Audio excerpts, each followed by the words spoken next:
Hi, welcome to my tutorial. I'm going to talk you through how I make this large sugar rose. In the UK we make them with flower paste or modelling paste. In other countries they call it gum paste. To make the flower I'm using individual rose petal cutters. They are 3 by 3.6 centimetres, 3.7 by 4.5, 4.5 by 5.5 centimetres, and then the final one is 6 by 7.5. The first step is to make the bud. You want to take your florist wire and you want to make a hook at the top. Turn it over twice so it doesn't pierce the foil. Place the wire inside the foil and scrunch the foil around it, shaping the foil into the shape of a bud. This does not have to be perfect or tidy, as it will not be seen. This is a cost-effective way of making a bud, but it's also far lighter than making one from flower paste. I'm starting with white flower paste. I'm going to colour it. I'm going to dip a cocktail stick into the colour concentrate, then dab the colour onto the paste. The paste is very strong, and as you can see you will only need a very tiny amount. Knead the paste to blend the colour in well. The centre of the flower is always slightly darker than the outer edge, so always start a couple of shades darker than you would like the overall rose to be. Roll out your paste on a non-stick board with your non-stick rolling pin. You don't want the paste to be rolled out too thick. Cut out your first petal using the 3 cm wide. Put the excess flower paste to one side. Remember to always keep it wrapped up, otherwise it will dry out. Wet your bud with a little water or edible glue. As in the photograph, turn your petal sideways and place it across your bud, then wrap it round so the bud is completely covered. It does not matter how this looks because it will not be seen. Roll out your pink flower paste or gum paste exactly as before. You want to make sure this is very fine. The finer the petals, the more realistic the flower looks. Turn your flower paste over and cut out 2 petals, again with the smallest petal cutter, the 3 cm wide one, and place them on a foam pad. Put the excess pink flower paste to one side. Turn your petals over and using your ball tool apply pressure to the edge of the petal. You want to soften the edges, not frill them, so half on the pad and half on the petal. The petals at the centre of the rose are quite straight. To keep them like this when I apply pressure, I straight the paste rather than sweep the ball tool all the way round. Wet the petal from approximately halfway down the petal, the large round edge being the top and the pointed bit being the bottom. Attach the first petal to your bud, the point facing down. Follow the photograph. You can see the petal wraps itself around the bud. I have applied mine approximately halfway up the bud. We are creating the centrepiece of your rose. Attach the second petal and place the centre of your petal across the seam of the first petal. Wrap it around the bud. Your bud should look like it does in the photograph.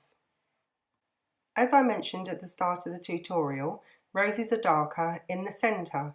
We will now lighten our flower paste to reflect this. Take your pink ball of flower paste and an equal amount of white flower paste and knead them together. Roll out your paste just as we did before, very fine, and then turn it over. Cut out 8 petals, 3 of them with the second smallest cutter and 5 of them with the third largest cutter. As before, turn your petals over and using your ball tool apply pressure to the edge of the petal. The ball tool should be half on the petal, half on the foam pad.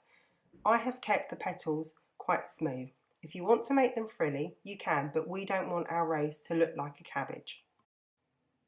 Once all the edges of the petals are softened, we need to dry them in a former. I've used an apple tray to shape the petals.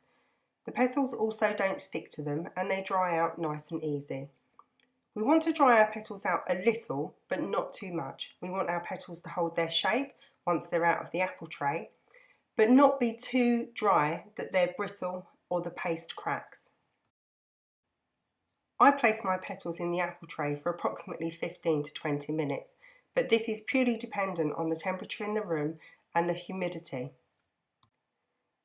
Now your petals have dried a little, take the smallest of the 3 of the 8 petals from the tray and place them on your work surface. Note the shape the petals have taken. They should also be keeping their shape quite nicely and not be floppy. Wet the bottom half of your petal and start to apply your petals one at a time to your rosebud. the first one along the seam of the previous layer we have already added. The rosebud is always lower than the petals. Remember this when applying your petals. Once the first petal has been applied, the second and third petal are applied, each overlapping the one before, approximately halfway in. Once you've applied the third petal, you should have applied petals completely around your rosebud. Follow the photographs for reference. Your rose should now be looking something like this. Note how I've secured the first edge of each petal, but left the outside edge away, curled back slightly. This gives your rose a nice shape. It's now time to apply the remaining 5 petals in the tray. As before, they should be keeping their shape. Wet the bottom half of your petal, remember this is the point, and start to apply your petals one at a time to your rose. The first one along the seam of the previous layer we have already added. These petals will be higher than the previous layer. Once the first petal has been applied, add the remaining petals one at a time, overlapping the one before, approximately halfway in. Once you have applied the 5th petal, this should slightly overlap the first petal you've applied. As shown previously, I've secured the first edge of each petal, but left the outside edge away, curled back slightly. See the photographs for reference. Place your rose in a styrofoam block while you work on the next 2 layers of petals. Just as we did before, we're going to lighten the outer layers of petals. So take your pink flower paste and an equal amount of white and knead them together again. Roll out your paste very fine, turn it over and cut out 7 petals with the 3rd largest cutter. Find the edges with the ball tool. I've made these petals a lot more ruffled on the edges. Place the petals in the apple tray. We're now going to make the final layer of petals. Add the pink flower paste again to an equal amount of white flower paste, and as before, roll out your paste very fine. Turn over and cut out 9 petals with the largest cutter. Find the edges with the ball tool.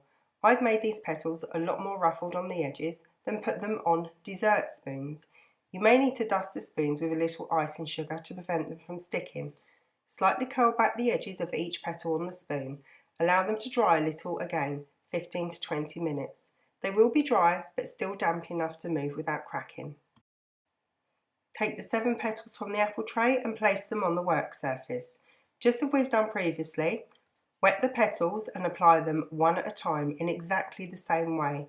Note the petals we are applying now are the same size as the 5 petals we previously added. Apply the 7 petals slightly higher than the previous layer. Once you've applied the petals, you can shape them and adjust them with your fingers, as I have in the photograph. This is why you don't want them to be too dry. Place your rose in the styrofoam block while you get to work on the final layer. Allow your rose to dry off for a little while.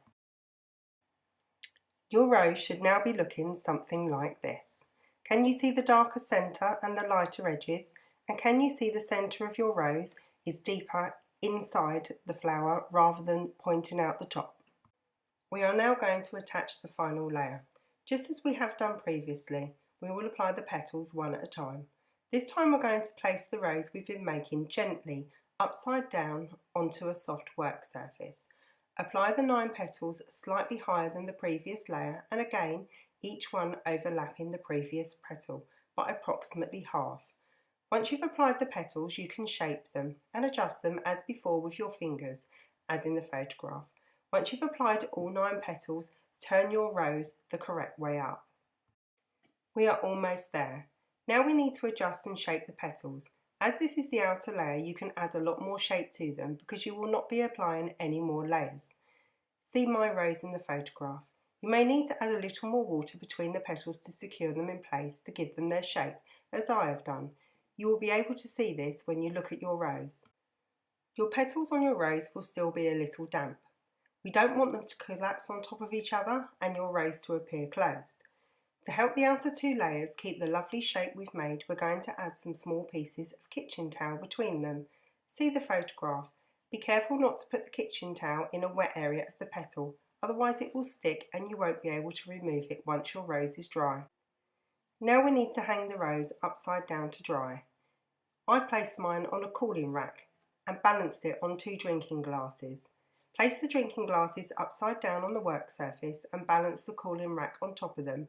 Bend the wire of your rose approximately halfway down and hang it from the cooling rack to dry overnight. Once your rose is dry, you can cut the wire on the back before attaching it to your cake with royal icing.